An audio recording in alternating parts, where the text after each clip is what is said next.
Hello everyone, this is the third in the English grammar series.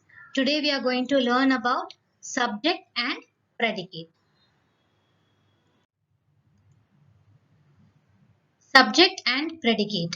Whenever we make a sentence, we talk about a person or a thing and we say something about that person or a thing.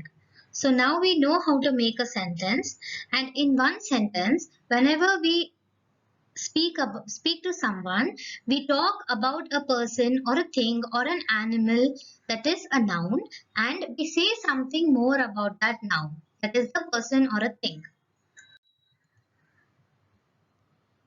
In other words, we must have a subject to talk about and we should predicate or predict something about that subject. So this is in a diagram format. Every sentence has two parts. The first part is the part which names the person or the thing that we are talking about, that is the subject.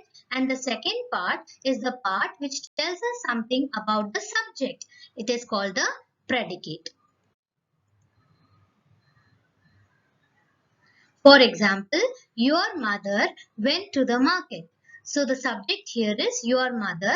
Subject of the sentence is your mother, and the predicate went to the market. The predicate tells us more something about the mother. So it tells us more about the subject. Therefore, went to the market is the predicate of the sentence.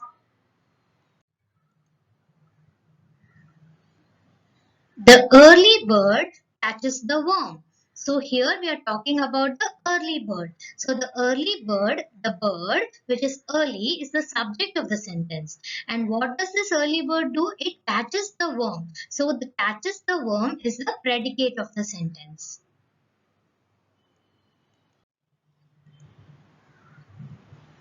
Note this thing. The subject of a sentence usually comes first, but sometimes it is put after the predicate. For example, in this sentence, down went the Royal George.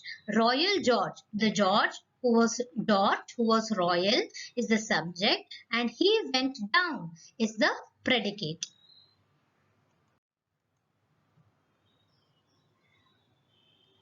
In an imperative sentence, the subject is left out.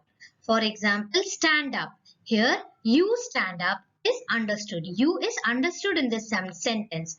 And since we have learned what is an imperative sentence and types of sentences, we should understand that an imperative sentence is an order or a request, like sit down or stand up.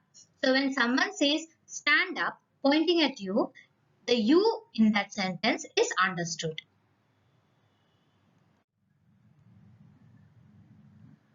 This is the first exercise. Separate the subject and the predicate in the following sentences. I have written it with the answers.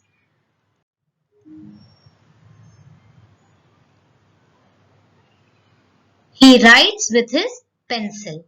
So he is the subject. Writes with his pencil is the predicate. Birds are flying in the sky. Birds, subject, are flying in the sky is the predicate.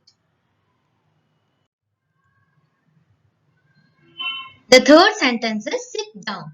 You, that is understood, is the subject. Sit down is the predicate. The fourth example is Mary had a little lamb. Mary is the subject. Had a little lamb is the predicate in this sentence. Here come the boys. In this sentence, boys are the subject and boys has come after the predicate. So boys is the subject and here comes the is the predicate in this sentence.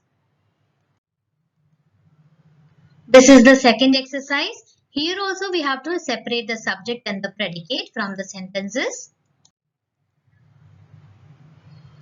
So the first sentence is, your book is lying on the desk. He looks very happy. Be quiet. The foolish crow tried to sing.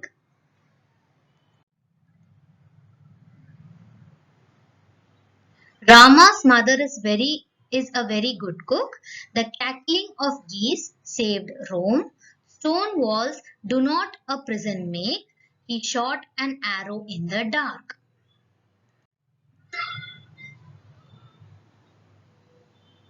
She wrote a letter.